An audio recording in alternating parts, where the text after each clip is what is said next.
Welcome to a place for those in search of truth and conviction, a place where we discuss culture, politics, philosophy, and everything in between. I'm Luke, and I'm here with Russ. This is Hardly Strictly Politics. Hell yes, dear listener. The HSP boys are back in the saddle once again for episode number 74. Thank you so much for jumping in the saddle with us. 74, dear listener, one step away from 75, which will be up on us before you know it. You believe that? Getting on up there, Luke. Dang, can you believe it? 2 separate continents, 2 separate countries, 2 separate adult beverages just to make it fair, and 2 separate cups of coffee, 2 separate fact shamings, 2 separate show preps, 2 separate trails to the same inevitable conclusion. 74, dear listener. 74 is the 21st semi-prime number. A hurricane is defined by sustained 74-mile-per-hour wind. 1974, Richard Nixon resigns as president on August 8th. 1974, also the year that Patty Hearst was kidnapped in Berkeley. And Luke, I've got a fascinating story to tell you about that sometime offline. But none of that really matters right now, dear listener. And why is that? Because the trail grows longer each and every single week. And 74 means that we've got 74 miles to ride on this trail right here, right now. So let's not tarry. Let's saddle up and ride into episode number 74, which is in the house presently. Find us on Facebook and Twitter at Zero Gravity Med. Send us feedback at zero-gravity-media.com. Subscribe to us on Apple Podcasts, Stitcher, SoundCloud, Podbean, and TuneIn, all 5 under Zero Gravity Media. Find us on YouTube, look for Zero Gravity Media, and our God tier, Zero G logo. Google Play, what can we say? We have no idea what's going on. Dear listener, Android dear listeners in particular, please write Google a letter and ask them WTF on behalf of the HSP boys, if you wouldn't mind. Leave us some feedback using the contact form at our website, zero-gravity-media.com/contact. Each week, Luke and I call out one city. And this city, the magic of this city is the city with the most HSP listens during the previous week. So without any further ado, the city with the most HSP listens during the previous week is... All right, dear listener, our numbers for this week are entirely emblematic of where the world is at right now. For the first time ever, commanding the saddle in the first place spot, we've got Seattle, Washington on the trail. As always, way to throw down, Seattle. First honorable mention this week is Snohomish, Washington. Now, Washington State, dear listeners, Luke and I can only assume that we are seeing this huge spike in listenership from y'all is because of the Kung Flu, right? Luke and I suppose it's probably because y'all are in quarantine and you need some escape from this hellish madness going on right now. Please allow Luke and I to tell you, our kindest thoughts are with you, Washington State. Take heart, be brave, and know, Washington State, dear listeners, there are many, many fellow riders up there with y'all on this trail and with us. Together we are strong. We ride this trail together, and we take care of each other. And nobody on this trail gets sick, dear listener. Nobody. You heard? Nobody. It's a rule, okay? Things are already starting to improve, Washington State, dear listeners, so y'all stay strong. Third this honorable ain't the Oregon mention. Trail. What's that? I said this isn't the Oregon Trail. That's right. That's right, man. That's right. Ain't nobody dying of dysentery on our trail. That's damn straight. That's damn straight. And surprise, surprise, the third honorable mention this week goes to, and it only figures, it goes to New York City. And New York City, it's probably the same with y'all as it is with Washington State. Quarantines, social distancing. Stay strong, New York City. Y'all got numerous fellow riders on that trail up there in NYC. And just like we told y'all with Washington State, y'all take care of each other. Take heart. This is going to get worse before it gets better, but it will get better, New York. And we're all going to be stronger on this trail for it. You believe that? They're saying, Luke, that New York is the new epicenter of the Wu flu virus, that it's taking away that damnable distinction from Washington State, that New York City is basically going to melt down from this. And I'm not sure I can disagree, man. It's getting pretty crazy out there. What do you think about it? Yeah, for the U.S., for sure. But it's nowhere near what we're seeing in Europe. Yeah, Italy, Germany. Yeah, it's true. Yeah. Mm-hmm. Yeah. Like on maybe on like a singular city basis. But yeah, I mean, New York, the New York area has almost as many people as Germany. So right. So, well, that's not true. Like half as many. Maybe if you count like New Jersey and all of that. Yeah, tri-state area. Yeah, I don't know what tri-state is actually. I don't know, but you know, all of the tri-state area is infected now. You know, so there you have it. You know. such a drag, man. I'm serious, and it gets really tiresome to talk about this, but man, there's literally nothing going on in the world right now except for the Kung flu. You know what I'm saying? I mean, honestly, for me, it's not a whole lot different because I don't pay attention to sports. I don't literally all I pay attention to is politics. I read philosophy and then that's it. I think about my life and fitness or music, stuff that I'm personally interested in. And none of this hasn't really impacted. I mean, maybe if a band I wanted to go see was on tour and I couldn't go do that, then that would be like a noticeable impact. But I mean, even under lockdown conditions, there's two things I can't do. One is go to the gym and go to the bar. And that's and that gym, bar, and work is the only reason I ever leave the house. So, yeah, and I'm working from home full time now. So, they moved y'all to full time. I didn't know that. I thought you were doing like blue and gold weeks where you swap out half team. So that they've totally moved everybody home now. Huh? Yeah. On Thursday, they basically, I guess they're using our team, like the small team that I'm on, as sort of a pilot project. So they put us on blue and gold a couple days before the rest of the company. And then they are doing full-time home office for my team before they do that for the rest of the company. Okay. All right. So, but it's pretty, I don't know, dude. I'm comfy. I think we're getting a little ahead of ourselves here, but we'll get into this here in a minute, but dude, I'm comfy. For me personally, I have more pros than cons out of this whole experience. Huh. Yeah. And we'll get to it. We'll get to a little bit later. All right. But, yeah. But anyways, I can lay out the trail map now if you want. Yeah, let's do it. All right, cool. So this week we're going to talk, dear listener, we're going to talk about some of the cons of Trump's approach, which Dan and I had a lengthy and spirited conversation. We had a lengthy and spirited conversation about that last night. So we'll talk about some of that. Unfortunately, since that conversation, Dan, if I know you're listening, I haven't had a whole lot of time to go digging for those. But I think Russ has some ideas. So we'll try and hit that together. Maybe a consolidated approach between both Russ and myself can address some of the concerns that Dan and I'm sure many other listeners and people at large have about the approach which Trump is taking towards mitigating the spread of corona. Then we're going to talk about the pros, of which I have so many, dude. I oh yeah. I was writing down all my pros and it's like, dude, don't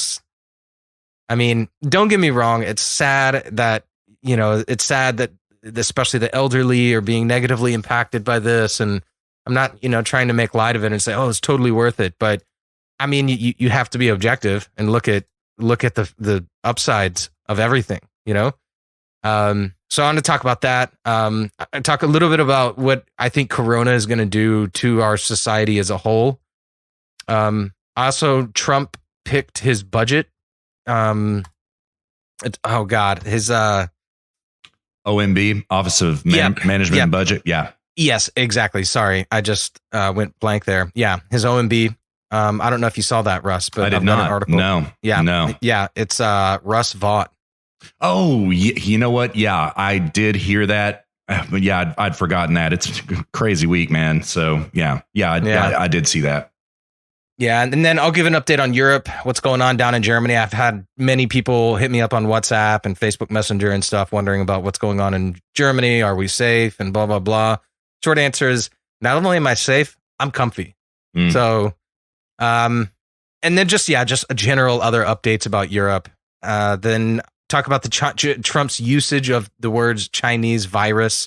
And I've got a bots article, not even worth mentioning. So let's jump into it, dude. Cons of Trump's approach. What are your concerns? Let's do this. Let's talk about what Trump is doing, the negative things that he's doing, and then we can discuss why we think they are negative to the extent that they are. Okay. Well, I think the obvious first is the helicopter money, right? Every American that makes less than $75,000 is going to get a check it was originally $1,000, but it is been raised by Democrats squawking up to $1,200. It may even go higher than that. They want much more. Of course they do. I think that's the obvious one. What else you got? The potentially now $2 trillion bailout. Yeah, right. right? Which, and also, dear listener, I've got some show prep about this. We don't know that we're going to get to it because the Kung Flu is more important to cover comprehensively than this. But the Federal Reserve is literally bailing out hedge funds. Zero Hedge called it back in September. They are vindicated fully. It is 100% correct. And we've literally got economists calling for the Fed to bail out the entire world right now. Now, this is in addition to the $2 trillion bailout package. The Fed is literally printing money to cover margin calls on the US dollar and US treasuries right now. We could get into it, but we'll just see if we get there. We'll see if we get there. So we're talking trillions of dollars being spent right before our very eyes, dear listener. Trillions and trillions and trillions of dollars. Probably, Luke, by my estimation, I'm guessing about 5 to 7 trillion in the last, I don't know, week and a half.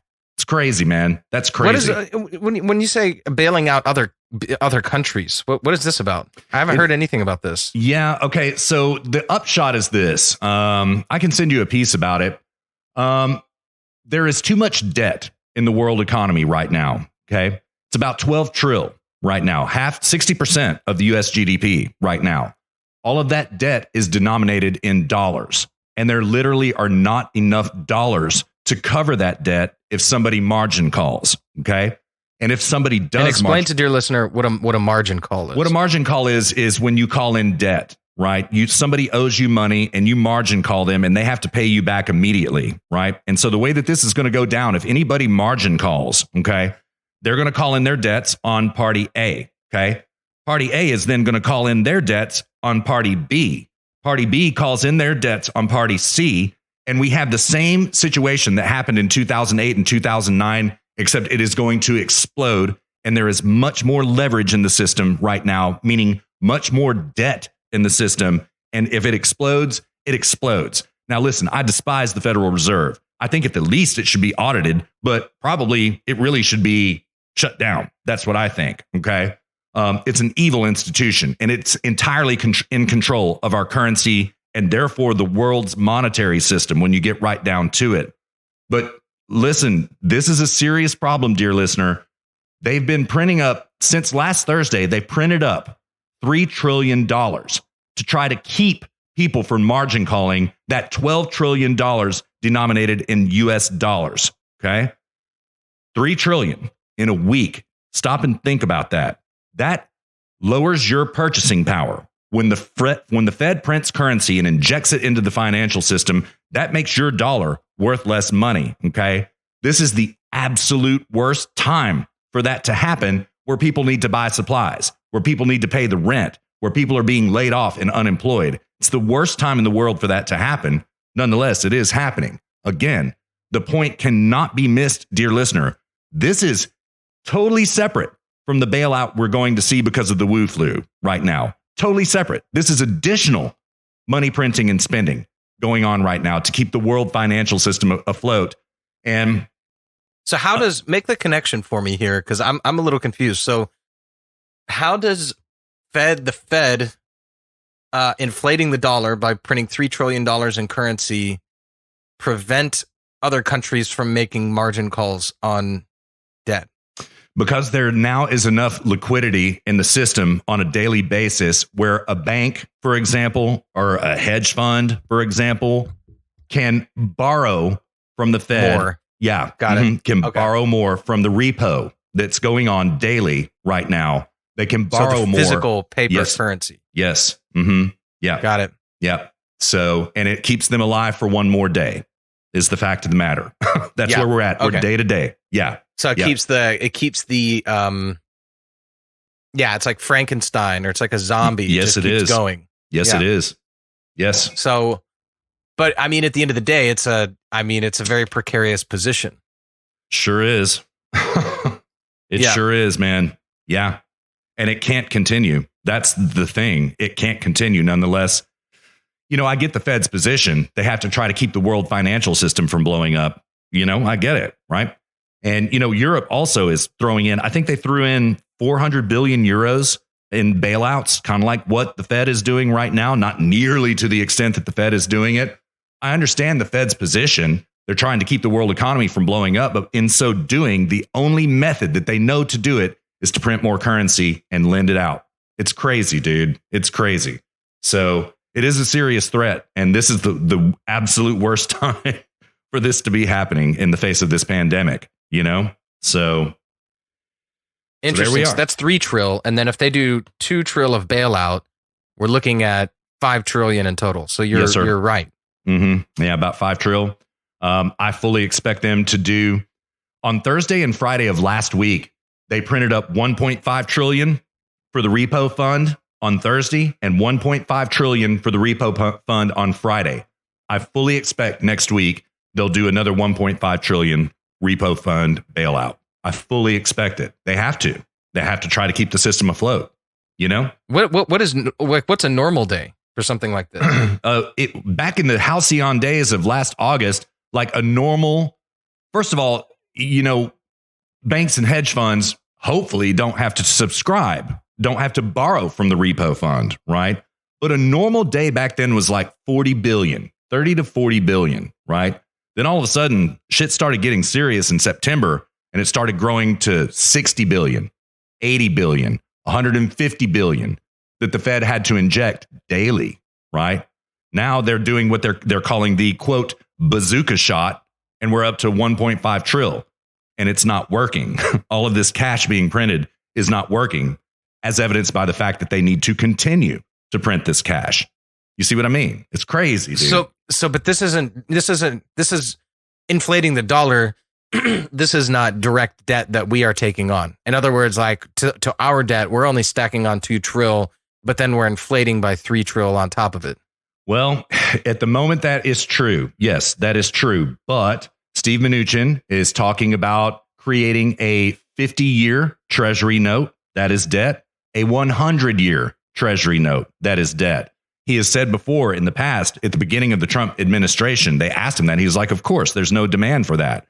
Well, now he thinks that in order to further leverage our economy, he has to create another bond, another treasury bond, in order to take on more debt. It's crazy stuff, dude. A 50-year treasury. Think about that, man. 50 years. You know? So again, for dear listener, explain what that means. A treasury is this, dear listener, okay? It is a bond, okay? It is a note of debt that somebody buys from the U.S. government, right? Essentially, what they do is they buy a treasury for, you know, let's say $50,000, right? That $50,000 debt is guaranteed by the U.S. government, okay? And it's sold at an interest rate. Let's say right now that the Fed has moved interest rates down to 0, let's say that they sell that treasury at 0.75, 1.5, something like that, okay? That means that in 50 years, when that note matures, the federal government owes 1.5% interest on that 50-year loan that a consumer gave them, okay? And this doesn't even get into the insidiousness going on, Luke, which let's don't get into it because, I mean, it's the same as 2009. I completely understand it, but it is confusing and takes away from our messaging right now. But let's not even get into the Federal Reserve selling treasuries so that they can purchase stocks, so that the Federal Reserve owns stocks in order to prop up the stock market. Dude, it's really harrowing. And why is nobody talking about this? I suspect numerous things. I suspect most people are too stupid to talk about it. Zero Hedge are certainly smart enough to talk about it, so they do. I think that there is a lot of panic due to the Kung flu right now. I think also this is the neo-blob way of financing an economy, as evidenced by the fact that both George W. Bush did it and Obama did it, right? So the mainstream media has a vested interest in not talking about this. You see what I mean? Because they profit from this system, you know? So I suspect numerous things, you know? Do you think is this problem imminent enough such that something major could happen to our economy like during the summer and the months leading up to the election? Yes, without doubt. Then therefore the next question would be, do you think that this is nefarious bad actors? Yes. Trying to create a problem that will occur later in the year? Yes, I do. Yeah, I do. Yes, I do. Interesting. Yeah. Yeah. I think the Federal Reserve itself is a nefarious bad actor. You heard? Yeah. You get right down Yeah, I mean, to I it. don't necessarily disagree with that for sure. Yeah. And Yeah. I totally agree with your earlier statement about they shouldn't even exist. But okay, so then let's talk about like what are the possible repercussions of this? So, I mean, how much of a happening is this going to be? It sounds major. Yeah, it is. It is. It could cost hundreds of thousands of lives in the face of the Kung flu right now. It could cost Trump the election.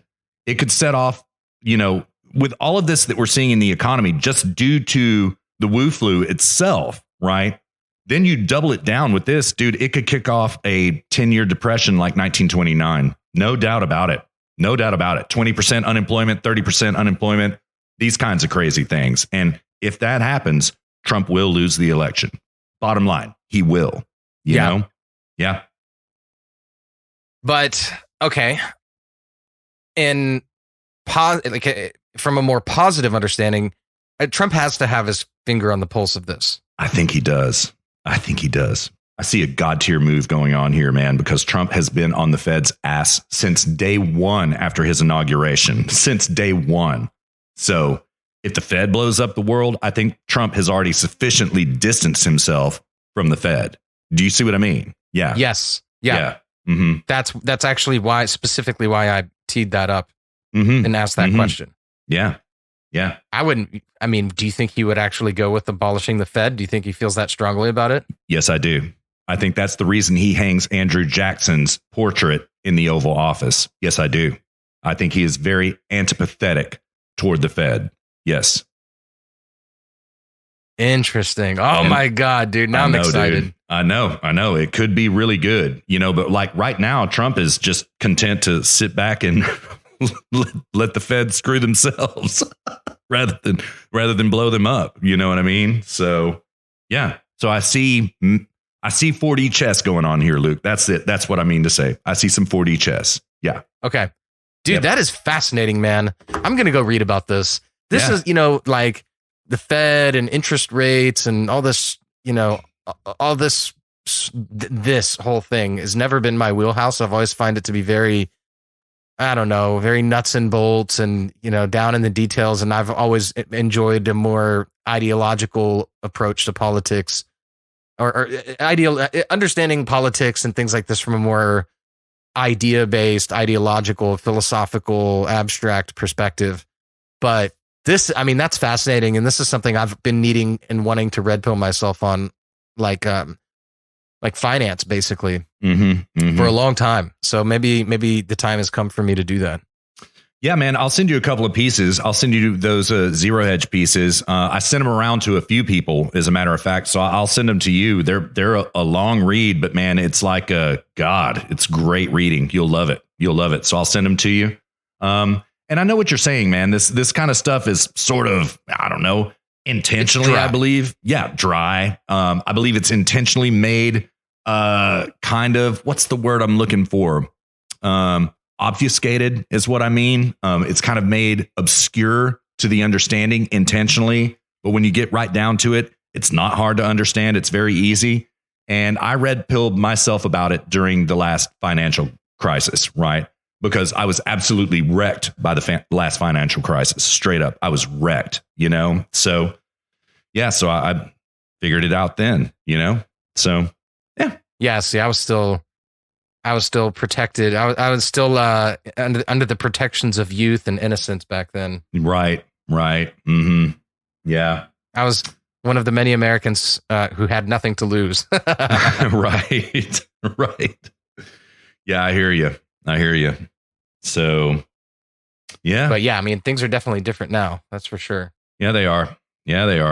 So, well, we weren't really going to get into it, but there's the upshot of it right there, dear listener. So, Luke, let's shift gears and get back into the negatives of Trump's handling of the Kung flu situation, which does dovetail nicely with this little bit we just did, quite literally. So, yeah, for sure. Yeah. Yeah, I don't like the $2 trillion bailout. I don't like a $1 trillion bailout. I don't like a $500,000 bailout. Stop putting people into the positions financially such that they need to be bailed out. Right. You know, Couldn't agree give them more. tax holiday, lower taxes, stop taking taxes, roll back regulations, make things cheaper by intervening less into the economy. You know, and it just start distancing the government from the economy, and people are smart and they will figure this stuff out on their own. And, you know, so yeah, I don't like this $2 trillion. I would much rather have this occur in the form of a tax holiday, because at the end of the day, if you know, Trump pushed the tax, this is something we're going to mention later, but Trump pushed tax, say, from April 15th to July 15th. You know, how much money do we collect in taxes each year? Do you know the grand total number, Russ? I don't know. Yeah, it's right around 4.3 trillion in taxes. Yes. Right so around instead there. Instead of incurring all of the administrative costs and occupying all the time and all this and that of doing this whole new thing, which is undoubtedly going to be filled with corruption and all this sort of stuff. Just wipe the damn just wipe $2 trillion of taxes off the books and distribute it in the same way across the same people, and you would have the same effect. I couldn't agree more. Man. You know, instead we're going to take on debt that's going to accrue interest. Right. That's right. Yes, we are. And it's going to bail out failed industries. Really, you know, yeah, I get it about airlines. I get it about cruise ships. I totally get it, right? But they are so leveraged out with debt themselves that they ignored ways to protect themselves from a worldwide pandemic like this, and they should be allowed to fail because of that. And so what we're going to do is the same thing that Bush did, the same thing that Obama did when they bailed out the financial system, right? It should have been allowed to crash, dear listener. That's the bottom line. It should have come to the ground. Why is this? Because somebody will go in there and repurchase all of those assets for pennies on the dollar and be more innovative next time around when they rebuild. Do you see what I mean? And they'll think longer term. Yes. They'll anticipate things like this. Right. You know, but instead what happens is you've got the airline industry who, you know, the airline industry is highly, highly, highly regulated. They're forced into union labor. It's extremely expensive to build an airplane. Airplanes they actually travel slower now. Yeah. You know, and you just see them just squeezing any profits they can out of that industry like a wet towel, because they have to. These companies are so fragile that something like this happens. It's like, oh, boom, I got to get bailed out, you know? And so this is the thing. It's like the government, it's hard for me to blame Trump necessarily on this squarely, because the government, they have their hands in everything. And now that they've got their hands in everything, they have to do something about it. This is today's context. You know, we can't sit here and pretend like we live in free market capitalism and this $2 trillion bailout is an egregious violation of our economic freedoms. Right. You know, that's not the context we live in. The government causes these problems. And so, yes, of course they have to come bail it out. Do I agree with it? No, but that's the context. You can't evade that. Yeah. Yeah. I couldn't agree more, man. This was the point I was going to make when we're talking about the negatives of what's going on with Trump right now. It is without doubt, dear listener, Trump inherited this system from decades of bad administration. Decades, right? It's not his fault, right? But nonetheless, he is falling in right there with it of this bailout mentality. And Luke, the thing that really sickens me about it is indicative of an absolutely sick political system, an absolutely off the rails political system, right? Where the political system is such that it must intervene in the economy and bail it out rather than let it reform itself, right? If you leave the markets alone, the markets will fix themselves. They always do. They have to, right? I mean, a lot of these problems wouldn't have even existed in the first place, right? Had that been the case, right? You know, this Corona exposes the fragility of the world in which we live. It sure does, man. Perfectly said. It sure does. Yep. But I mean, the white pill about this is that it also exposes things like, the open borders agenda, right? Trump is quite correct when he says, I stepped up at the right time and shut down travel with China, and I got called a racist for it. And I have some audio about that when we get there, right? It's the Chinese virus segment, right? He's entirely right. But Trump didn't even have to say anything, right? The coronavirus proved Trump correct about doing things like trying to build the wall so sick people can't get into the country illegally, right? Yeah, it exposes all of this sort of globalist agenda all in one small microscopic virus. It's kind of crazy that one small virus contained in a single bowl of bat soup is the fragility of our world. Yeah. So in this recipe, we are going to add 3 cups of milk, 1 tablespoon of sugar, and the fragility of the world. A healthy pinch of the world's fragility. Yes. Indeed. Yeah. Something else, man. This is a crazy time, Luke. I mean, I was talking with John about this. I was talking with friends about this. Man, this is so unprecedented. Like our grandparents didn't see this. Great grandparents didn't see this in the Great Depression, in the Dust Bowl, ever, right? Nothing like this has ever happened before. I'm glad you're comfy, man. It's a good time to be poolside and just kind of watch it explode. You know what I mean? So, yeah. But there's nothing like this has ever happened, ever. Yeah, dude, it's pretty crazy. I mean, a good example of the government necessitating these kinds of problems causing these kinds of problems into existence is you take the 2008 Wall Street bailouts. They bailed out several banks. One of those banks was BB&T, led by a guy named John Allison. And I think Allison is his last name. I'm almost certain that's his last name. I think that's right. Yeah. Mm-hmm. Yeah. But he was CEO of the bank. And he refused to take the bailout money because he said, we didn't take part in all of this subprime mortgage lending. The government was encouraging us to do it. They wanted us to do it. We knew what the consequences of this was all going to be. And we knew what was going to happen at the end of the day. And we didn't take part in any of it. And our bank is perfectly fine today. And BB&T was not impacted by the 2008 financial crisis because of that. That's correct. Yeah. But the government came along and forced them to take the bailout money anyway, because not taking the bailout money and demonstrating that, no, this was a mistake that could have been avoided, or not taking the bailout money would have demonstrated that this was a series of mistakes that could have been avoided. But the government couldn't let that happen, so they forced bailout money on them, even though they didn't need it. And this is it's such a good example of get government the hell out, and these people won't make such boneheaded decisions. Don't incentivize them into making bad decisions. It's what the government does constantly. Well said. Absolutely. Same with Wells Fargo. At that point in time, it was a very healthy bank, and they were forced into taking bailout money as well. TARP funds, as they called it back then, right? And but they didn't need them. They didn't want them. They had to take it anyway to maintain the illusion that we must prop up our financial system. Oh my God. Right. They had to. And it's really ridiculous. Now, let me a little bit more information here about this, dear listener. Wells Fargo is no longer a healthy bank, right?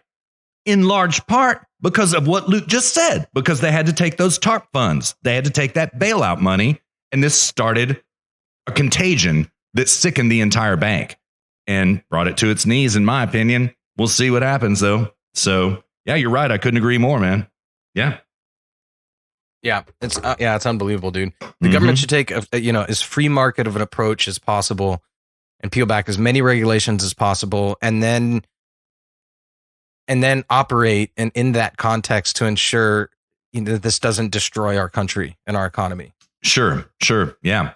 Now, and you might disagree with me about this, and that's fair enough, right? But there are some regulations that I do like, right? Like Glass-Steagall, the Glass-Steagall Act, which essentially, there are a lot of parts of Glass-Steagall, but the upshot of it is this.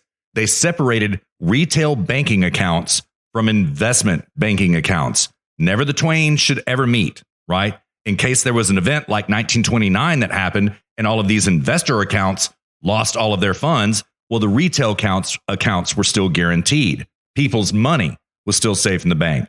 So some regulation, I suppose, but for the most part, when you get into it, bailouts are regulations. That's what they are, right? You're required to do it. You know what I mean? Whether you need it or not, you're required to. And excessive regulation at that. So yeah, it's almost like it's like an economic form of a struggle session. When the Communist Party it puts you through a struggle session, and you have to admit your crimes against the people. Yeah. I get you.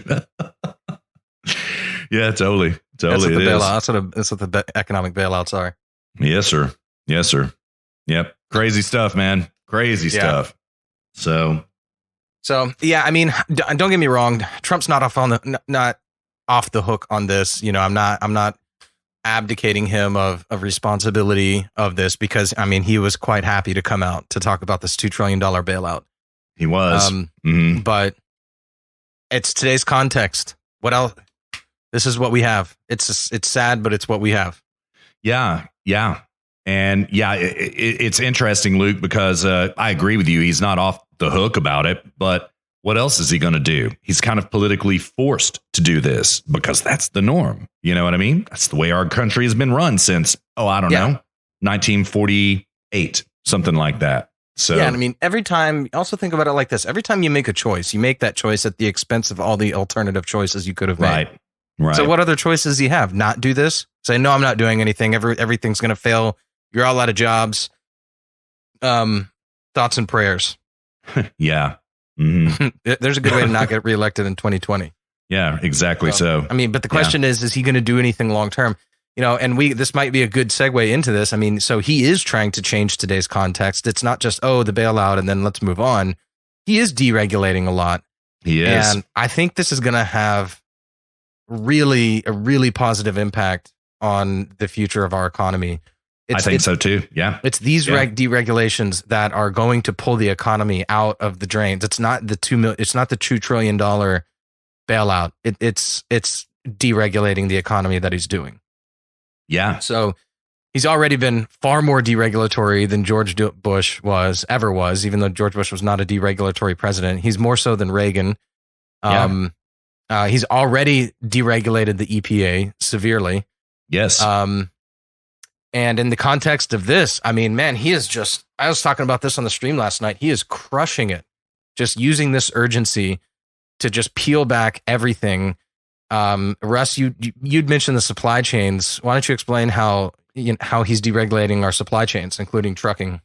Yeah. It goes like this. It's under the Obama administration, lots of executive orders and regulations were placed into the supply chain, right? Like in let's talk specifically about truckers with this. Okay. It goes like this, dear listener. Under Obama, a trucker was only able to drive for 8 hours a day, and that had to be broken up by a 30-minute break. And it was federal law. Like if you got busted, it was very strictly enforced. If you got busted driving your truck more than 8 hours a day, well, you were going downtown, and cops started looking for that in order to bust truckers. And that's a fact, right? So it was very, very serious. I've talked to hundreds of truckers in my travels, dear listener, and they all bitched about it. And I don't blame them. I was talking to them, because Luke, I've always kind of privately wanted to be a trucker. And so anytime I would be at a hotel or whatever, and I would see one, I'd be like, hey, bro, you're a trucker? Yeah, tell me about it. And they all would bitch about the regulations, about how they're only allowed to drive 8 hours a day. Dear listener, straight up, I can drive 16 hours a day. I promise you that. Any trucker I've ever talked to can do the same, right? My record is I worked an entire day. I drove Jessica to the Denver airport and back is 8 hours each way. And I got back just in time to go to work again the next day. And then I drove home from there. So I worked 8 hours, drove for 16 hours, worked for 8 hours, drove home for an hour. It sucked, but I made it, it's possible. Yeah. I remember that plain as day, man. Plain as day. So yeah. 16 is about my record too, but so, so you get the point, dear listener, right? Luke and I are able to drive like that, and so are truckers, right? But the Obama administration forced them to not be able to do that. Okay. In this crisis, in this time, this era of the Kung Flu, Trump has lifted all of those regulations, and he's literally telling truckers right now, you drive as hard as you need to, you drive as long as you need to, you get the supplies out to where you're going. And also, he has given the nod to self-defense, trucker self-defense. Defend your life and defend your cargo at all costs. That's great. That is fantastic. You know, now what a liberal would say, oh my God, we're going to see more traffic accidents because of truckers now. Because liberals hate some truckers. Do you believe this, dear listener? We love truckers. Liberals hate truckers, right?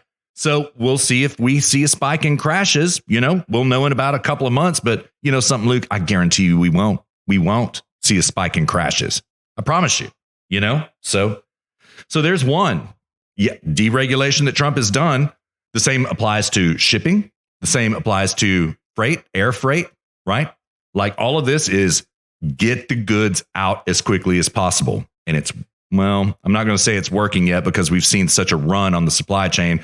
We talked about it in number 73 last week, dear listener. Go back and listen to that. We were talking about supply chains and how we're seeing really extreme circumstances on both ends of the supply chain, right? The supply side and the demand side. Demand for everything has increased so much, so suddenly that we're not seeing the fruits of these deregulations yet, but we will. I promise you, we will. This is nothing but white pilling. Great stuff. I would say that to the extent that the shelves are being filled are the fruits, even if they're not full. Yeah. Right. It's because it would be, assuredly, it would be a lot worse without this deregulation. Yeah, it would. Yeah. And, you know, I was texting a lot with our buddy, our buddy in Houston on Wednesday night, and he went to Costco and the shelves were full. You know, now that's not the case in my locale. I told you on Thursday night, Luke, I went to the grocery store. Man, I saw the craziest shit I've ever seen, man. It was like Great Depression, war type of things going on. It was crazy. But our buddy in Houston is not seeing that right now, and that is because of these deregulations. Absolutely. Yeah, his Costco's full. That's great. That's great, man. Yeah. Yeah, indeed. Totally. Yeah. What are some other deregulations, unless you had more you wanted to talk about that? Nah, that's it. Yeah, I mean, you know, I guess you could call moving the tax date to July 15th a form of deregulation. For sure. Yeah. Skirting FDA requirements to get these vaccines produced quicker. It'll still take a long time, but what is it, before 10 years or something absurdly ridiculous like this? Yeah, that's what the regulation has been, like pretty much 10 years of formulation and then 10 years of testing. Yeah. It's true. Yeah. That's been moved. That's been completely removed in order to get the vaccine out as soon as possible, you know? Yeah. And I mean, and that shouldn't even be there. I mean, that's costing people's lives. It is. Yeah. Oh my God. The most obvious one, the right to try deregulation. You can try any therapy you want, right? You know, you're taking your life in your own hands, but if you've got the Kung Flu and you want to try the vaccine, take it by all means. It's great. It's great, man. Yeah. Totally. Mm-hmm. Healthcare, allowing doctors to consult over the internet or over the phone, which they were not allowed to do before. So now they're able to treat a lot more people a lot more quickly, and in this context, a lot more safely. Yes. Allowing doctors and nurses to practice over state borders.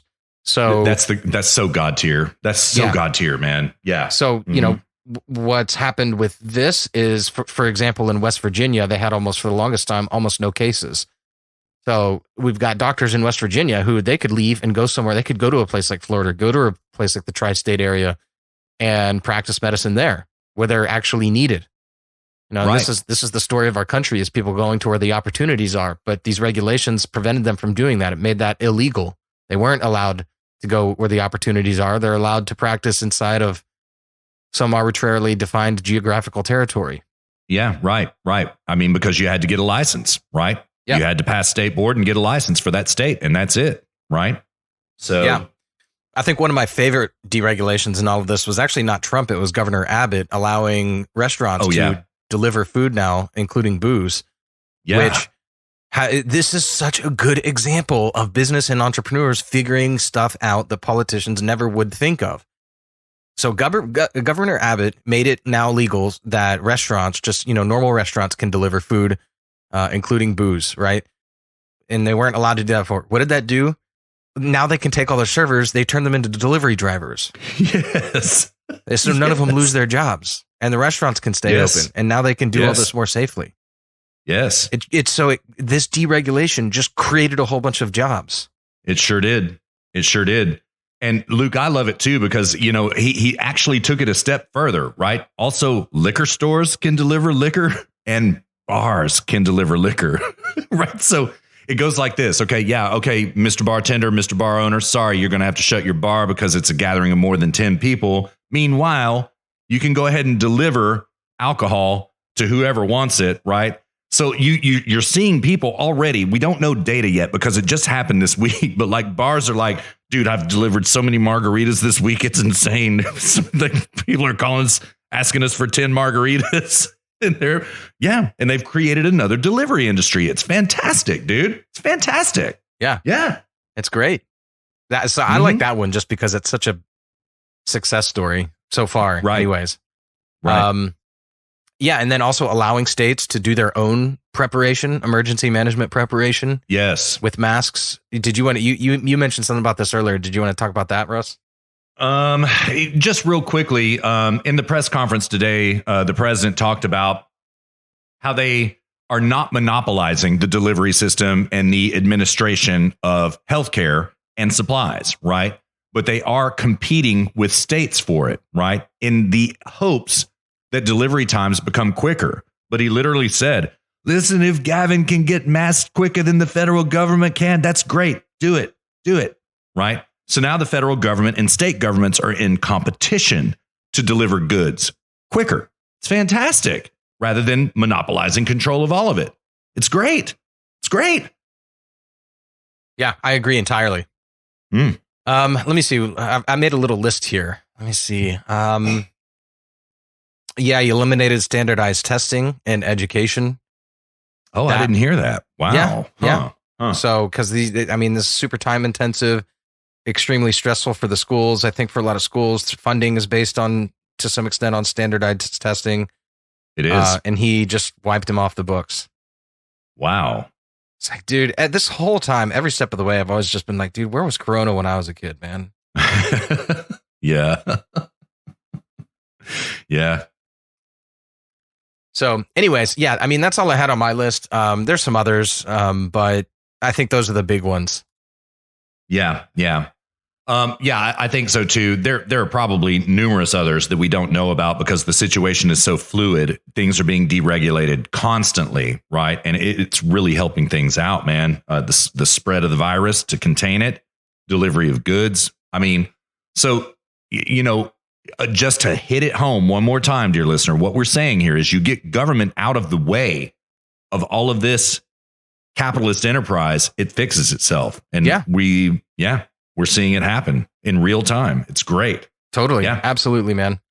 Mm-hmm. We're at 50 minutes. Do we want to take a break and come back and then we can talk about the pros of all of this? Let's do it. So we're going to play Tucker, right? Is that what we were thinking? Yeah. All right. Very good. All right. So dear listener, we are halfway down this 74-mile journey. Thank you so much for riding along with us. We got some audio to play for you here from Tucker Carlson tonight, this past Wednesday, and he knocks it out of the park regarding the Kung flu and regarding China. Now, unfortunately, Luke and I only have about 6.5 minutes of it, right? So we got to make it quick, Luke. We got to make a quick break here, but we'll do it. No problem. Yeah, no problem. But anyways, the monologue was actually for 11 minutes, but that has been scrubbed from the internet and we can't find it. So we got 6 minutes of it. So enjoy it, dear listener. And Luke and I will be back at you before you know it.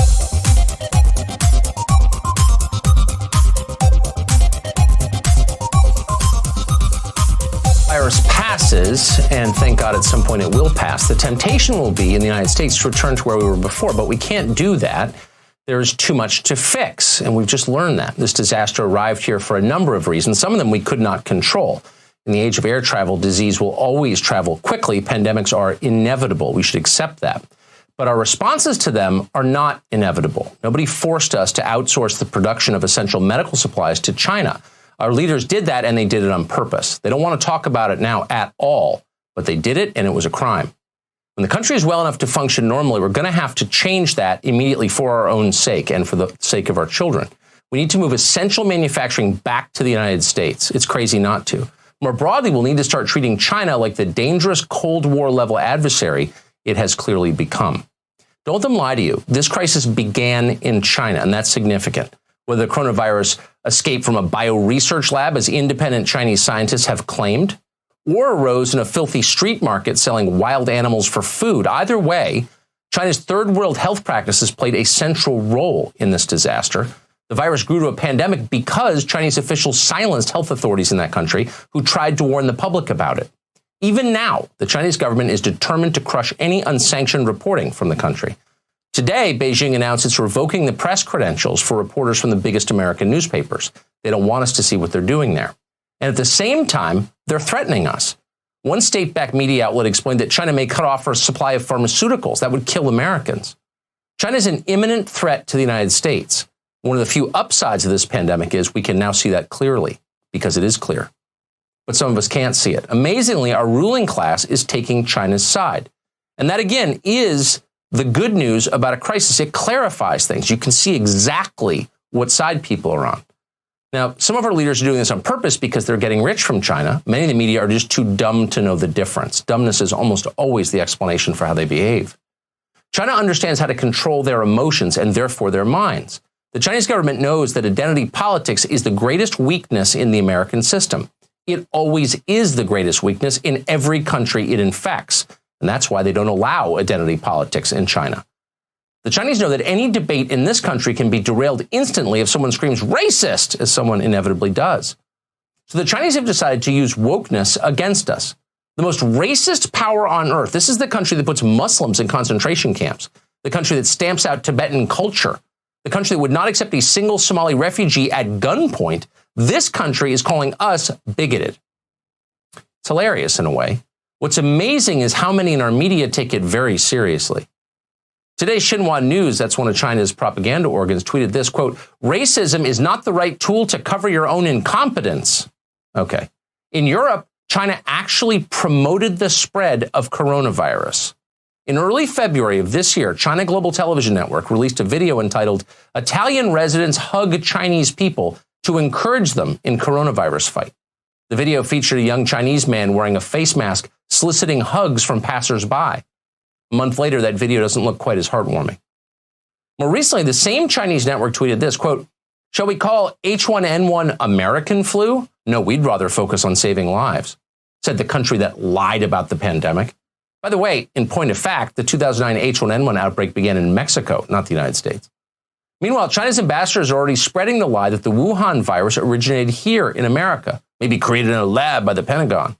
Don't be shocked if at least one American media outlet promotes that idea. Many of them are already parroting the rest of the Chinese Communist Party line. A week ago, aging propagandist David Frum of The Atlantic suggested calling the coronavirus, quote, "the Trump plague," instead of the Wuhan virus. Today, NBC News sent a tweet suggesting the president's use of the phrase Chinese virus was, quote, "both inaccurate and harmful in tying racist associations between the virus and those from China." Another statement written by morons in our news media. How is it inaccurate to call a virus from China Chinese? The president, to his credit, does not seem intimidated. China and others have criticized you for using the phrase Chinese virus. How do you feel about that? Are you going to continue using that phrase? Well, China was putting out information which was false, that our military gave this to them. That was false. And rather than having an argument, I said, I have to call it where it came from. It did come from China. Critics say using that phrase creates a stigma. No, I don't think so. No, I think saying that our military gave it to them creates a stigma. Good for him. That was Trump at his very best. Why would our media take the side of China in a crisis like this? Well, because instead of preparing to confront China and free ourselves from their control, Our professional class is defending the Chinese government and sharing their propaganda. Why? Well, it's not a sinister plot by Asian communists. It's actually worse than that. In many ways, you can't blame the Chinese for this. They're doing what any government should be doing. They're putting their country and its interests first. If it takes a little disinformation to get it done, they're willing to do that. No, China dominates America because our own leaders sold us out. They didn't know what they were doing, but even worse, they were greedy. They were looking out for short-term benefits for themselves rather than long-term security for our country. Some of them seem to genuinely despise America, particularly in academia, which is why they race to call this country evil while happily placating Beijing. That's what Hollywood does every day of the year. Someday these people may be punished for what they've done. Again, it's a crime. At minimum, they'll have to be deprived of power or influence going forward. But for now, we don't have time for that. We need to be honest about what the problem is, and we need to work as hard as we can to fix it. Welcome back to HSP episode number 74, dear listener. Luke and Russ with you in the house. Russ, I have to admit I missed most of that because it required most of the break to refill, refresh bevs and whatnot. But I'll be sure to listen to it when we go or when we post the show. All right, very good, very good. Man, first of all, way to go, Tucker. Way to go. Absolutely knocked it out of the park. And I'm going to send you a link right now in the private chat.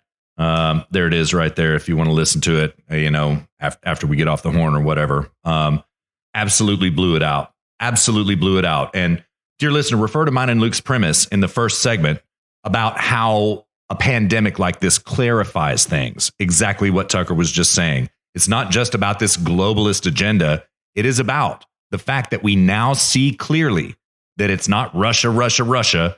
China is our greatest threat. And that is laid bare by this virus. And that's the white pill of it. Straight up. Yeah. Yeah, indeed. Well, we were going to go over some of the pros. Yeah, let's do it. For me personally, I thought it would be interesting to go over pros, not of how Trump is handling this, but about Corona itself. Okay, good. Because, good, man. I mean, I've personally benefited massively from Corona. My life is materially improved because of Corona, in just about every way imaginable. And then there's just some other political things that Corona is benefiting, but you have to point them out because they're not so obvious.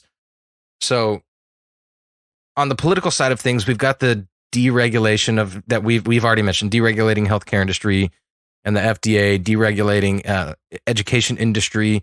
But we talked about it on the Friday Night Comfy Post live stream as well. In the education industry, it's forced schools to have to adapt, and it's exposing, again, the fragility of government-run schools, how top-heavy they are, and how charter schools are so able to adapt to a changing situation and continue providing their service, which is education. And I understand it to be the case that the public schools have, at least in this one anecdotal example that I'm aware of, that the public schools have not reacted so well. And it's red pilling everybody on, well, do we really even need government run schools if other schools can do it better? Why do kids need to go to quote unquote school? Right. When they can learn online, they can be in a classroom with kids from all over the country and not just their locality. Online. So it's exposing all of these opportunities in education, and Corona may be a disruptor in the education industry. For sure. And many others. It may have disrupted the education industry. And this has, been a pro for me, is that it's certainly disrupted office culture. For sure. It's kind of funny. Every job that I've ever had, I always pretty much hated, except for the job that I have now. And now I really like my job and I like going in them. I've got a nice office. It's got a nice view. I like the people I work with. It's laid back and I do interesting work. And, now now I'm doing home office. It's just the irony there. But I always dreamed of being able to work remote before. And now it's actually happened. And I'm like, damn it, I kind of like my office. But, the CEO came into my office on Wednesday or Thursday, and he was telling me and one or two other people I work with that they're expecting this to forever change industry and the concept of what it means to be in office or to go to an office. And, I can imagine, if I have grandkids one day, showing them pictures or something, they're like, "What's that, granddad?" And I'm like, "Oh, little Johnny, that's called an office. We used to go there to work." And they're like, you couldn't work from home? No, we had to go to a central location, a building. We had to, sit in traffic and wait and commute and drive, and it was expensive. And then we had this global pandemic blow through, and all this technology came into existence as a result of that. And this is how you're able to enjoy friendships and professional relationships remote now. And I mean, Russ and I are like pretty much best friends. We've seen each other once in 4 years. Yeah, that's right. So it's just, it's just amazing how much this has red-pilled people into like, oh, wow, okay, yeah. I would say it's accelerated the adoption of work remote by 20 years. Yeah, I agree. What we would have been doing 20 years from now with technology in terms of working remote, it's just shoved that timeline up to now. Yes, sir. Yes, sir. Again, this isn't politics. This is more cultural norms and the stubbornness of cultural norms and things like this, but it's the same effect, right? That, Mother Nature is the necessity of invention and change. And, now suddenly you rip off all those pointless cultural norms, the cultural regulations, if you will. You rip all those off. Corona comes along and tears all those off, and then everyone goes, "Oh wow!" And it's sobering for these people, the higher ups in these companies, the culture, and it's sobering for the politicians when something like this happens, and they have to be honest with themselves and go, "Yeah, you know what? All these regulations really are preventing people from doing what they need to do, so we have to pull them all back." So that's something that Corona has really been a positive impact. I think Corona has forever changed the concept of what it means to go to the office. I agree 100%. Which is, exciting for me. And then just, for personal things too. I mean, I'm, permanent home office. I calculated I'm saving €1,000 a month now. And dang, wow. Yeah. Wow. Fuel costs for Jessica to go back and forth to her university, fuel costs for me to go back and forth to work, so I calculated everything up before Corona and after Corona, and I'm saving $1,000 a month now. It's insane. That's badass. Yeah. Seriously, that's badass. Yeah. Cheaper flights, cheaper cruises. We love to cruise, cheaper hotels. I have more free time. I don't have to sit in traffic. I don't have to commute. I also get free Fox News now. Thank you, Fox News. Did you hear about this? Yeah, I did. Yeah, no subscription needed. I've been watching Fox News all day. It's so freaking awesome, dude. I love it. I have Fox News on again. Yeah. And then there's, and then again, there's regulations happening over here, or deregulations happening here in Europe, and it's just funny, dude. All our precious little socialist things, like we don't open in Germany, the grocery stores are closed on Sunday, and many other European countries. You can't force people to work on Sundays. That's a step too far. When the earth is in a certain position relative to the sun, on that 24 hours, they're not allowed to work. Right. God forbid you give somebody the opportunity to be productive for a 24-hour period. Right. So they're actually peeling that back now, because again, they're like, holy shit, all the restaurants are closed, and now there's not enough time during the week for the people to get to the grocery stores, and also people need more work. So now we've got all these unemployed people that need work, and they're desperate for work. So they're like, okay, all right, grocery stores. Now suddenly we're not concerned about. Now suddenly it's not a crime against humanity for you to allow people to work on Sundays. Right. So that's great. And this is actually funny too. The European leftists are much more practical than American leftists. They're more honest in this sense. And Bavaria is like pretty red-pilled. Bavaria is the state in Germany, which is sort of like, it's like Texas of Germany. So the minister of Bavaria came out, and actually, dude, I'm moving up my whole European update, I guess, into this. But That's cool. The minister of Bavaria came out this week. You'll get a kick out of this, Russ. And he said, and so in German, this is called Kurzarbeit, which it means short work, which means basically it means unemployment. He's like, you can qualify for 100% of your salary if you lost your job as a result of Corona, but you have to go contact your local town hall and they'll put you in touch with a farmer who needs a laborer. And then you can go work as a laborer on their farm because we're not letting in. And then he said, because we're not letting in Eastern Europeans to do that work anymore. Fantastic. Yeah. That's great, man. That's great.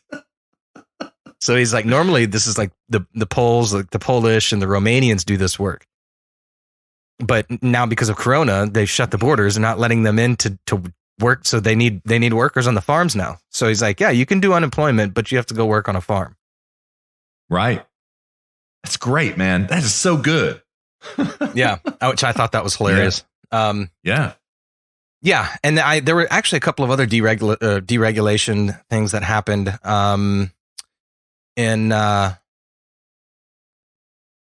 Oh gosh, maybe it's not, no, I'm sorry. We did cover it all, but there was one thing, and Russ, I have not from anybody heard this, and I kind of just realized it this week. Okay. So you're hearing this first, dear listener. Here. Corona killed the refugee crisis. It sure did, man. It sure did. A casualty of Corona is the immigration crisis into Europe from the Middle East and Africa. Yeah, it sure did. Yeah. Yeah. The Greeks were fighting it tooth and nail 24 hours a day as hard as they could. And then all of a sudden Corona comes in and saves the day, bro. Yep. It's true. They shut the borders. No more refugees. No more immigrants coming from these third world countries. And so it's at least temporarily it fixed the problem. But again, the minister of Bavaria, and Bavaria is interesting. Like, so goes Bavaria, so goes Germany. So Bavaria will do something, and then a couple days later, the Bundestag, they'll roll it out to the rest of the country in the other states. So Bavaria is always like one step ahead of everybody. And Bavaria, the minister of Bavaria came out and was like, he's like, believe me when I say that Germany will not be the same after this is finished. And I take that to mean in a good way. Like, we're done with the bullshit. No more open borders, none of this bullshit anymore. Because I was looking at the numbers here in Europe, and where Corona is breaking out, I've narrowed it down to generally 4 demographic groups, and it's university students, grade school students, people who have traveled to a place and then they brought it back with them, and then all their friends and family get it. And then the 4th group, it's breaking out in refugee camps. Yep, that's a fact. So he was like, Germany will not be the same after this, which means that they're sobering up. In other words. Yeah. So similar measures in the United States as well. Donald Trump announced, I believe it was Wednesday night. Okay, the border's closed. Period. Right. We're closing our border by mutual agreement with Mexico and Canada, both our southern and northern border.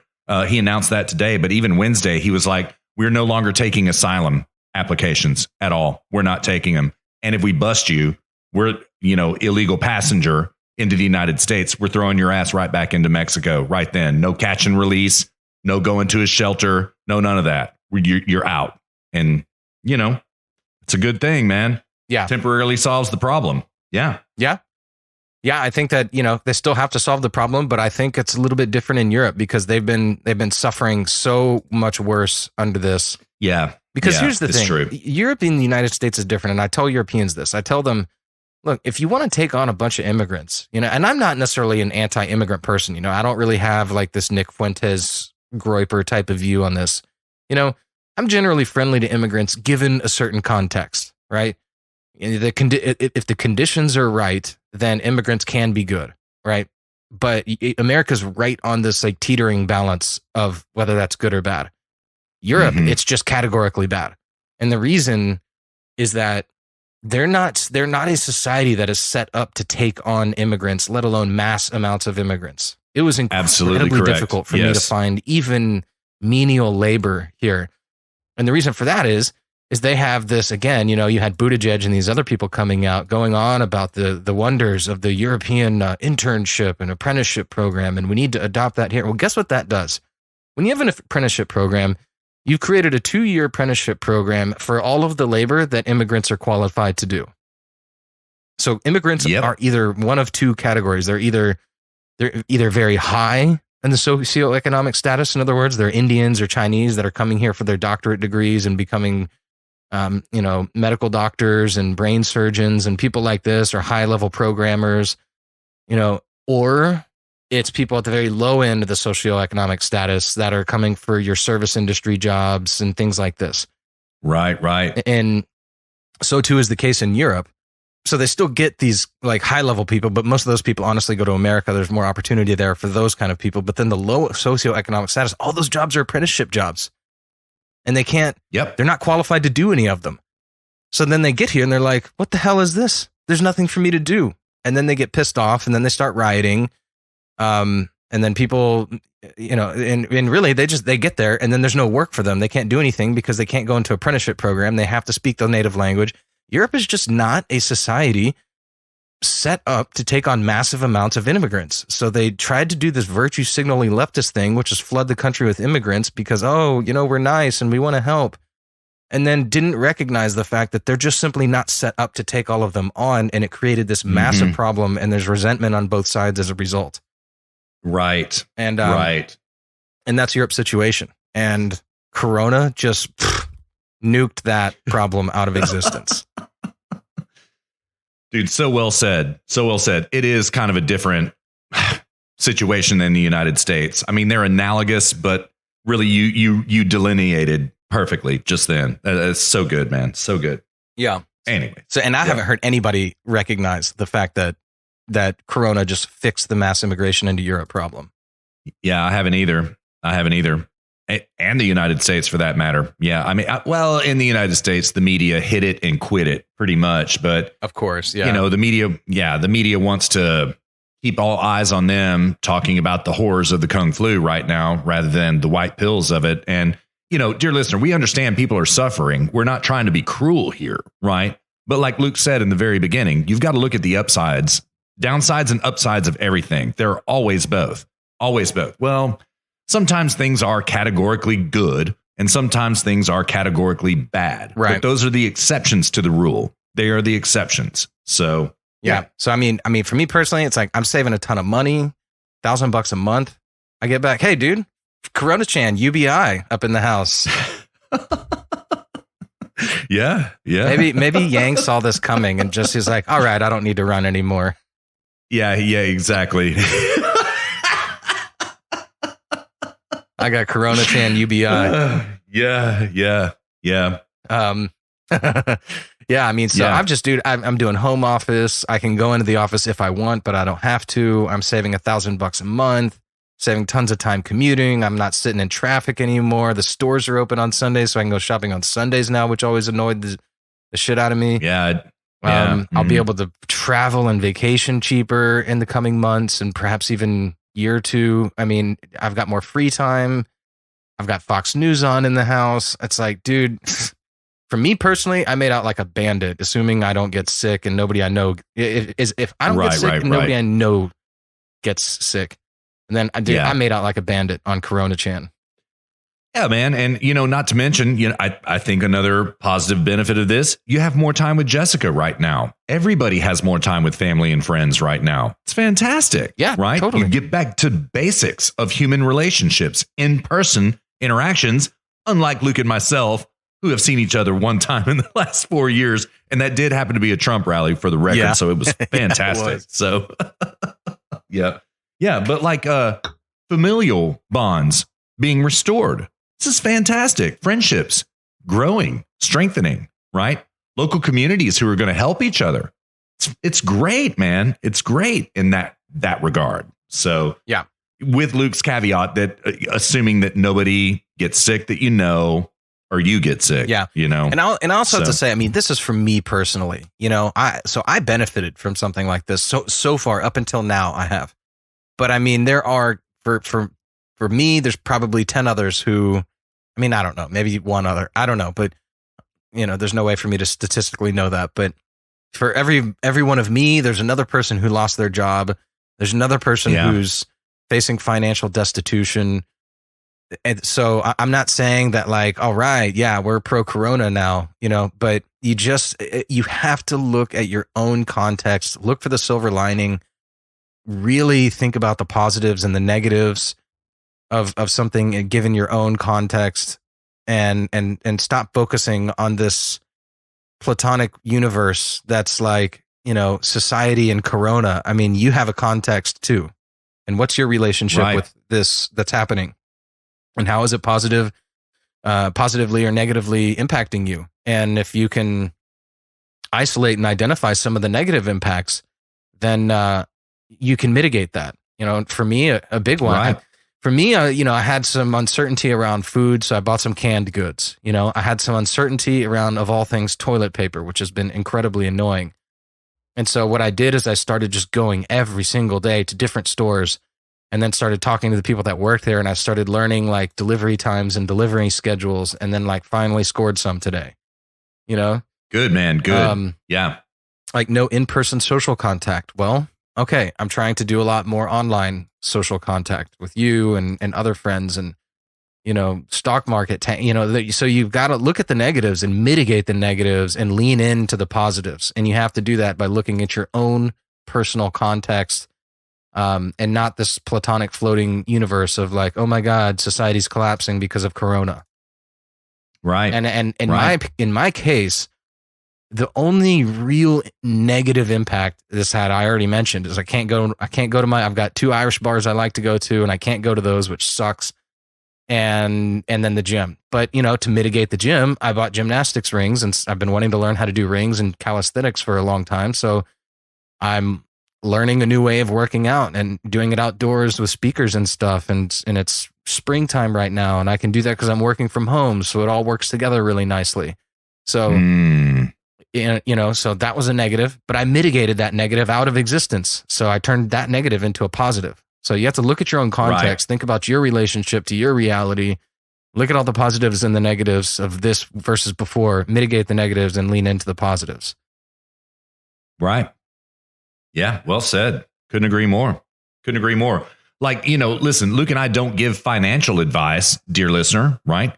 But this is a fantastic time to buy stocks right now. I tell you what, because the markets will recover. They will, right? And after all of this passes, and it will. The dividends that are going to pay is the deregulations. Exactly so. Again, yes. You can't look at the stock market tanking and go, oh my God, FML, my 401k. No, go like, you have to look at,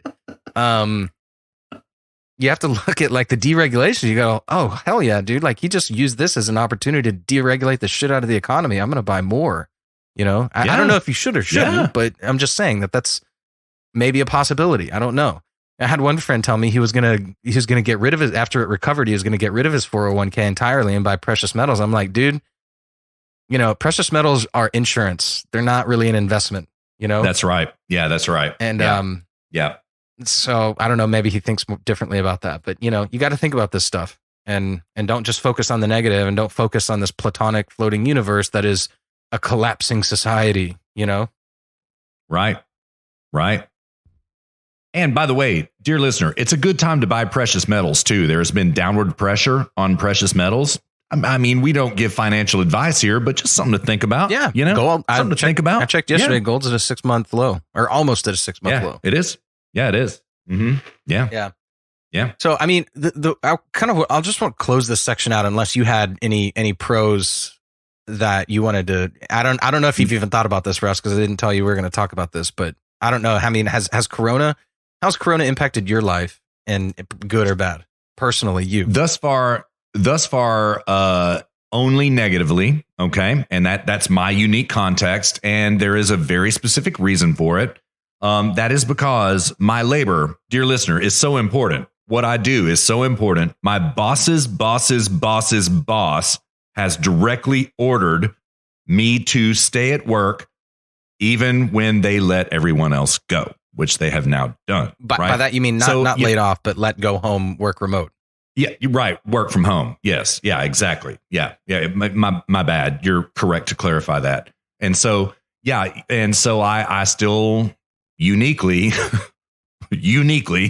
have to go into my place of work. So that, it's a little bit ass chapping, but at the same time, I don't have to deal with anybody. And I will say my productivity has increased dramatically. It has, without all these, meetings, social interactions that happen, all this kind of stuff. I have become more productive. So there's an upside there, I do think at a certain point, my boss's boss is going to say that I don't have to come in. And that kind of presents a problem for me because I really need the computing power at my local workplace to do what I do, right? Dear listener, everybody works on a computer, right? I work on 4. I need 4 computers to do my job. And that is no exaggeration. It is 4, right? 2 Macs and 2 PCs, right? There is no way for me to move all of that into my house at all. So I'll lose some productivity if I'm ordered to stay home. I was telling you Thursday night, Luke, I went to the grocery store and, overall, it was cool and everything, but it really got in my head a little bit because I've already alluded to it in this episode. And it was kind of blackpilling in terms of buying restrictions, how few supplies there were. It was just blackpilling emotionally. That's the fact of the matter, right? I got everything I needed to get. I'm well stocked. Everything is fine. You know what I mean? I can feed me and my family. If my family have to bug out somewhere, right? They could bug out to my place, for example, and man, I've got them, so that's great. That's great. I can certainly take care of myself, but man, what I saw at the grocery store, yeah, it was a little bit shocking, man. It was a little bit shocking. I've never seen anything like it. Yeah. Yeah. I mean, never seen anything like it. I've definitely, don't get me wrong. I've definitely had some emotional ups and downs through this whole process.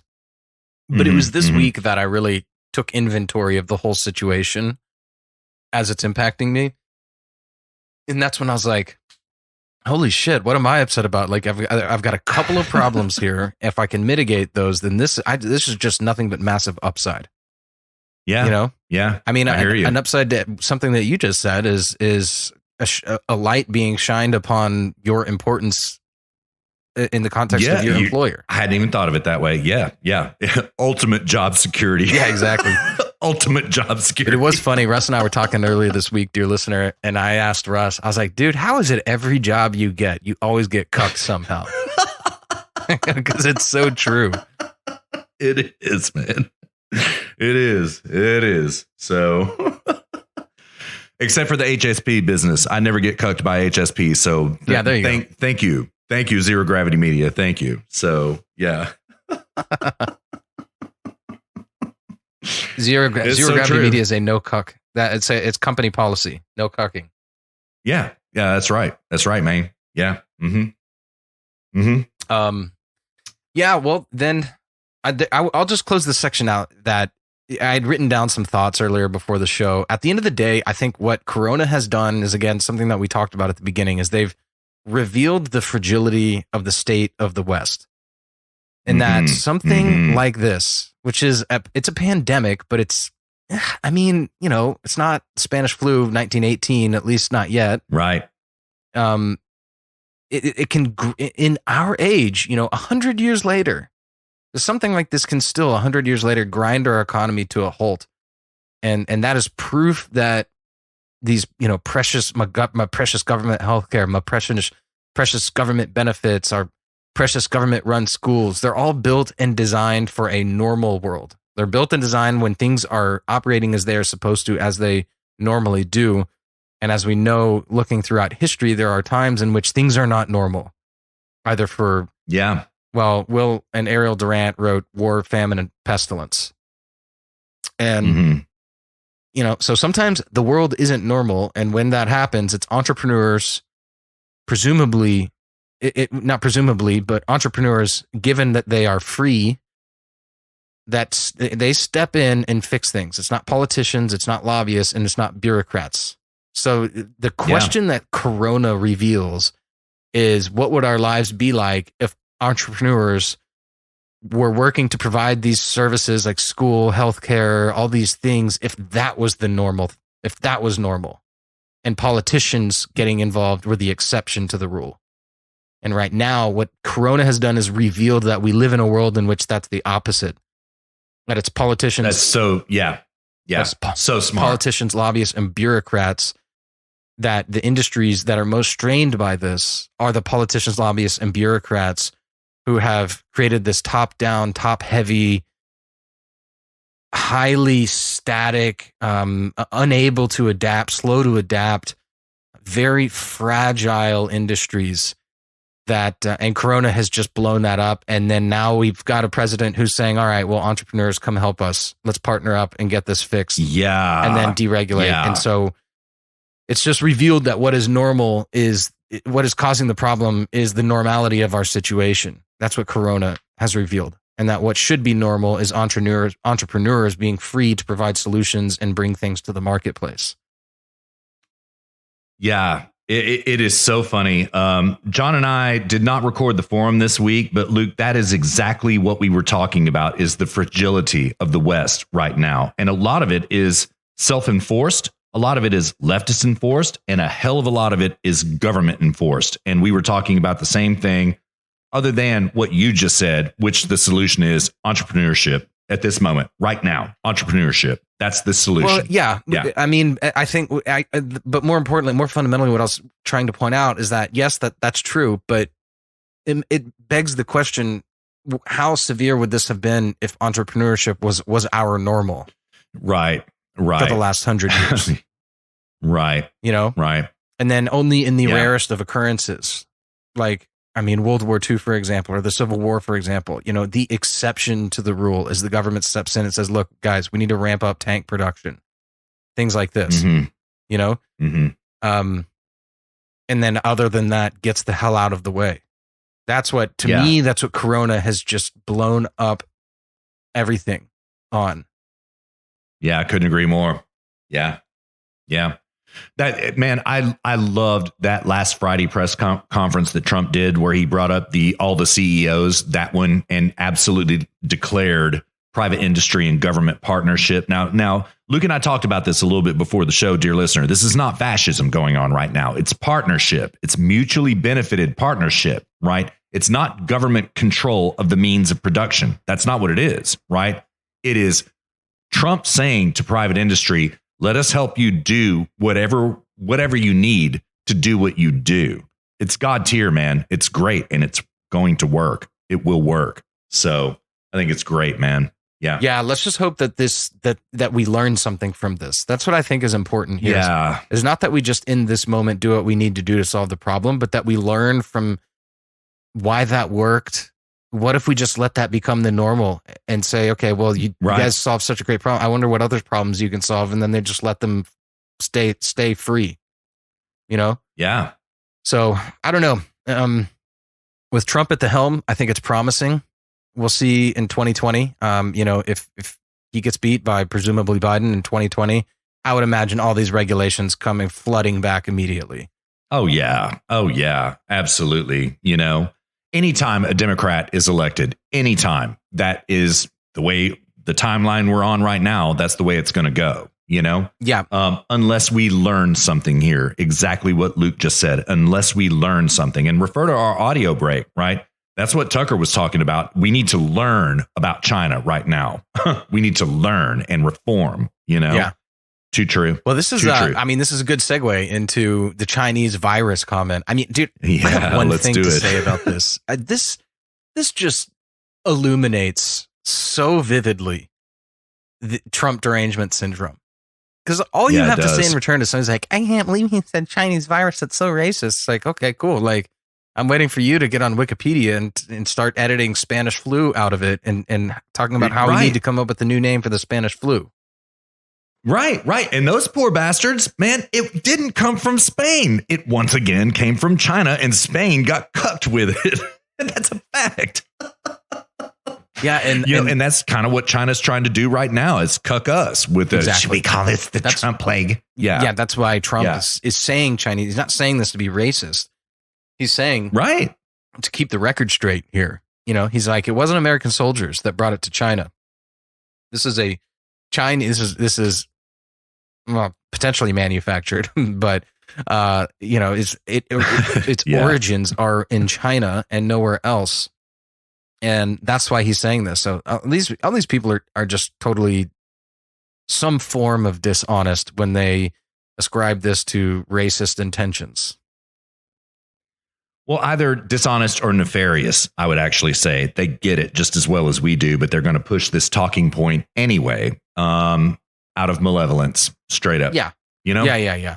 So But again, I'd say that's a form of dishonesty. But every time they're wrong, it's either dishonest or they're dumb. They don't know. And fair point. Maybe some are dumb, yeah. but all of them are in some. Maybe some are dumb, but the people who are in the media, all of them are some form of dishonesty. That's for sure. Yes, sir. And why do these people talk about shit like this instead of things like wash your hands, practice social distancing, things like this that would really help? They want to, oh my God, this Chinese flu thing, this is so racist. Oh my God. Right. That's what they want to talk about rather than practical measures to get us out of this situation, and it's disgusting, man. That's it. It's just disgusting. So, yeah. Yeah, totally, dude. Yeah. So, and you got to be thinking, all right, let's LARP here for a moment. Okay. Let's say that it was a bioengineered weapon. Okay. And let's say that China bioengineered it. We're not suggesting this is true. We're just saying, let's imagine for a moment. Okay. And China unleashed it because they wanted to weaken the West, right? Can you imagine for a moment what Xi Jinping is thinking about right now? God, that was easy. That was easier than our wildest dreams expected, right? Just stop and think about that for a moment. Yeah, he's certainly learned about our fragility. Yeah, he has. Yeah, he has. So, I mean, we went in one disease, we went from male fragility to Western fragility. Dude, you almost made me spit my beer, dude.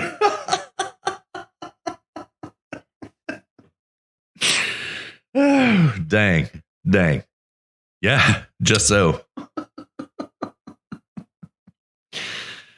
Oh, goodness. Yeah. Well, but no, man, like Tucker said, he played the clip where Trump got called out in the presser this past Wednesday about, criticizing him for saying the Chinese flu. And don't you think this creates a stigma? Oh, my God. Right. And I have that clip as well, but Tucker cucked me on it. So that's fine. We'll go with Tucker playing it. That's cool. And Trump is like, no, I think them saying our military brought it to them creates a stigma. And Tucker said, way to go. That's Trump at his very best. Couldn't say it any better than that. Chinese flu is Trump at his best. Yes. Absolutely, dude. All right. Well, I think that's it. That's all I had. That's all I got on the trail. That's all we got, man. Yeah, that's all we got. So, wasn't quite as breakneck of a pace as what was it? Was it number 72? 72, yeah, dude. Which I still got a lot of comments about 72 being a really good episode. Same here. Yeah, I still do, as a matter of fact, which is great. That's fantastic. That's great. Yeah. So glad you enjoyed it, dear listener. And just so you know, just a quick housekeeping item, dear listener, I don't know if you check our SoundCloud metrics, but we got cucked somehow or another because it's pretty bad. Yeah, I think our show got suppressed because of the show title. So sorry about that. Yeah. Sorry about that. It got spam. It got marked as spam on Facebook for a couple of days, so that we probably took a hit in the metrics from there. But the metrics that are showing right now are 100% false. There's absolutely no way. It says we have 4 listens. We've never, even since show 1, ever had 4 listens on a show. Yeah, that's right. So they either suppressed us, but I don't think they suppressed us, man, because I know for sure at least 4 people who listened to the show. And that's just me. Yeah, at least. Yeah. I actually was feeling so insecure. Which I never do. I began asking people, yo, did you listen to the show? Yeah, man, that's a great show. Yeah, way to go. Right. So, and it there's a bigger problem here, right? Because when you really delve into the metrics and look at things that happened this week, right? Like Seattle spiked, Snohomish spiked, New York spiked. All of that is defiant of the 4 listens that are on our SoundCloud page right now. All of it is, right? So, yeah, but man, worst week in history on the main page. Dang. Dude, again, I don't think it's the worst history. It's either a bug. I think it's one of our best. Yeah, I think it's probably a bug. It's either a bug or they suppressed it somehow on purpose. I don't know, but we'll wait and see how this show does. But we are doing what seems to be a fairly regular Friday night stream. We've kind of, from the ashes. Friday Night Comfy Post is the phoenix of Zero Gravity Media currently. It's great again. Friday Night Comfy Post is great again. It's risen from the ashes. So anyways, I've been doing... And by the way, Shayna, Flu Bros, Luke, Dan, I'm sorry I couldn't make it last night. I literally had to work very late. So, and Flu Bros, I'm just kidding. Shoe Bros, I'm just kidding. So... Yeah, it was fun, man. I'm having fun with these live streams. Different format. I enjoyed it. Yep. Was that you?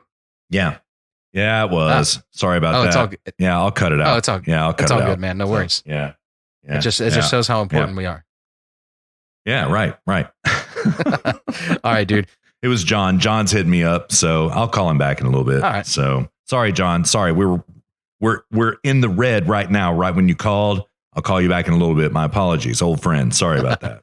So. All right. Well, dear listener, actually, no, Russ, you close out the show. That's your gig. All right. I don't want to step on your toes. Well, so, no worries. Dear listener, thank you so much for riding along with us. We have made all 74 miles. We're going to pitch camp.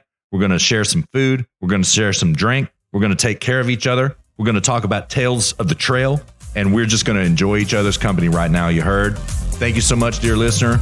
Luke, great show, brother. Great show as always. Great show, man. All right. Let's be in touch soon, man. All right. Sounds good, dude. Late.